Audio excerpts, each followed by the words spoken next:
What are you doing? Trying to take my pulse. Not entirely sure that that's how you do it, but to each their own. What's your heart rate? Either so fast that I can no longer detect it, or it stopped completely. Hi, I'm Weston. I love talking about the Astros, and I'm here to talk about game 29, where the Astros win 10-9 in the bottom of the 10th inning via a walk-off home run by Victor Carantini.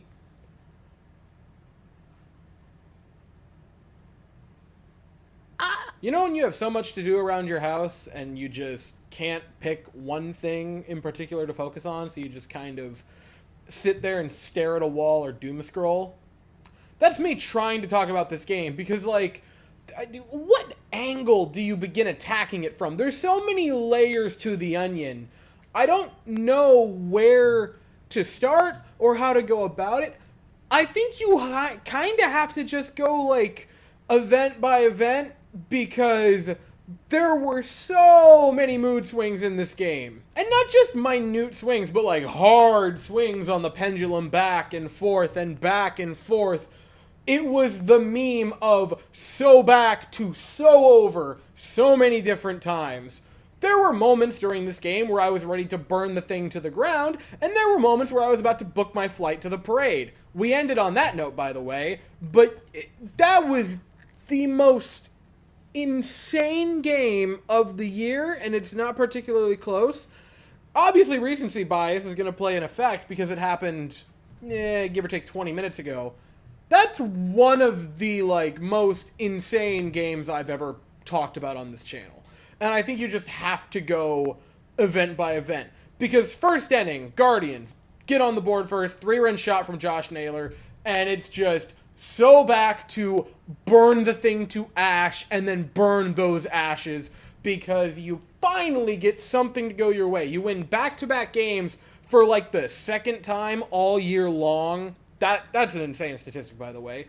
But you win back-to-back games down in Mexico City. You actually have a little touch of momentum. You look really good in those two games. I understand it was against the Colorado Rockies. I do not care at all. You have something that you can take genuine pride in, and then first inning back in the States, 3 runs in the first inning. Hunter Brown looks like a train wreck again. He actually ended up kind of salvaging it, but just to start that way, you were already back in the, oh, no, it was all just snake oil in Mexico. But then Hunter Brown starts to find some semblance of steadying out.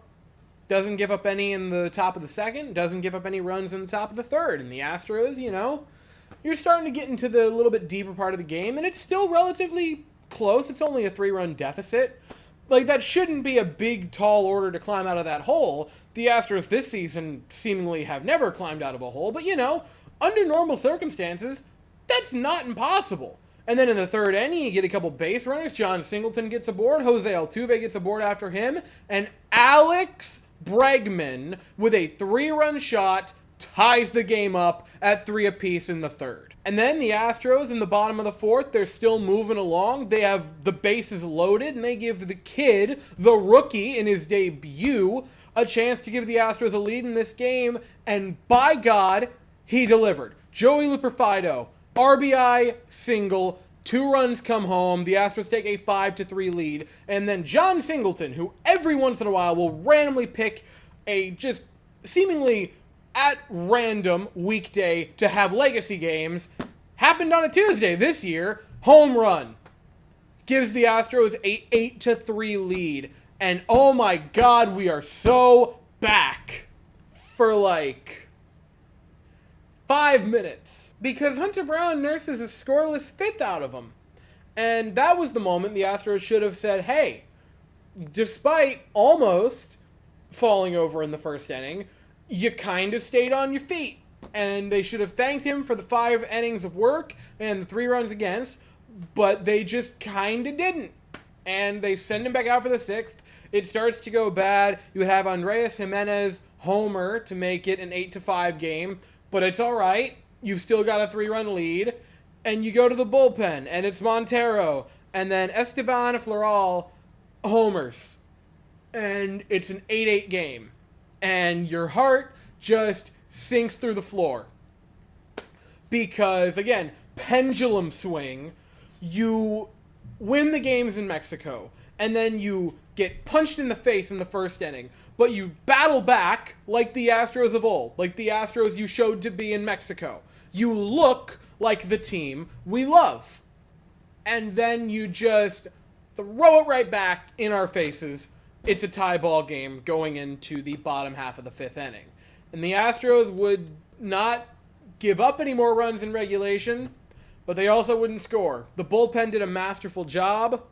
They actually got to use the loaded bullpen. Like, it worked a second straight time. Brian Abreu picked up a pair of strikeouts. It got dicey with the walks. Got dicey with, I believe, the hit by pitch. But he got out of it. A friend of mine sent me a chat or a text that was Abreu is the new nearest. And, like, he's got a point. He's got a point. But you know what? Ice in his veins. He gets out of it. Then you go to Ryan Presley, and he picks up a strikeout. He looks great. And then you go to the ninth inning, and you have Josh Hader come in. And he looks great in the ninth. Picks up a couple of strikeouts. I think he struck out 2 in the ninth. And he looks great. And then you get to the 10th inning, and you get 2 outs, and you're looking great. You're feeling great. Like, they might actually be able to do this. And then again, pendulum swing. Heart drops through the floor. RBI double by David Fry. Run comes home. It's 9-8. Hader gets another out, and you go to the bottom half of the 10th, down by 1. And you just feel like it's about to happen. Like, despite all the momentum that they built up through that Rocky series and through the first few innings of this game, despite going down, but the momentum that they got when they came back and scored 8 unanswered is just about to be flushed, because I do not care. And I was ready. I was ready when that 9th run scored for Cleveland. I was ready when the Astros had 2 outs in the 9th inning to just rip it. Because I thought they were who I've said they were. And the jury's still out. It's 3 games in April. But in the bottom of the 9th, with 2 outs, Victor Caratini, deep drive homers. And the Astros, miraculously, despite going down by 3, despite giving up 6 unanswered, and being down to their final out in the 10th inning, win the game. 10-9, final Caratini game call. And there's a lot to look at and go, oh, that wasn't too great now, was it? We're not going there. We are by no circumstances are we going there. Because I've said all year long, and I've said it, I want to say I said it last year a bunch, I maintain it. The difference between the good teams and the bad teams is that the bad teams find ways to lose games, and the good teams find ways to win the games they probably shouldn't. To win those games that should be losses. Giving up 3 in the first inning, having your starter give up 6 without going 6 innings, giving up 6 unanswered runs late in the game, and being down by a run on your final out of the 10th inning, that's a game you should lose. That's a game the other team should be able to close out. But on a random night in April, almost said August, almost said May, a random night in April, the Astros found a way to win a game they definitely shouldn't have. And this is the team that in 2015, in 2017, in 2018, 19, parts of 20, believe it or not, 21, especially 22, and in its moments of 23, we all fell in love with and we all adored to watch. It's 3 games. 2 of them against one of the league's worst, debatably the league's worst team. But tonight, no. There is nothing you can say about tonight.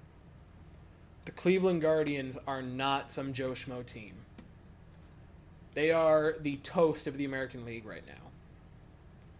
And the Astros, all said and done, gave them more than they could handle and found a way to win the series opener.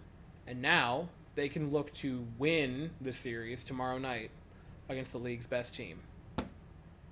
Game is at 8:10 Eastern, 7:10 Central. And the Astros have their ace going to the mound.